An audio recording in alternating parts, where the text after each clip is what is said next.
In this segment of On the Ground, we're in South Africa with Abbas Bilgrami. Abbas has lived in Pakistan. He travels quite a bit to Malaysia.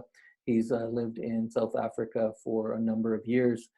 He's also done quite a bit of his education in Canada as well, so he's going to bring a real global perspective to the conversation. He's going to tell us about what's happening on the ground in South Africa during the pandemic, how the country and the authorities went about with lockdown and restricting movement. We talk about innovation in Africa and how that's being undervalued in terms of their ability to deal with the pandemic, and that is one of the reasons why their their infection rate and their deaths are so low across the continent.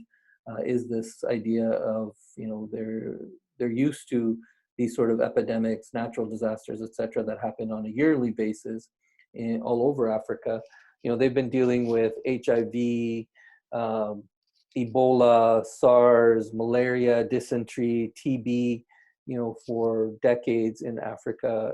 They still have millions of cases of all of these different diseases. So they're uniquely well prepared for this type of a situation. And, there's many innovative ways they're approaching in keeping it clamped down and flattening the curve.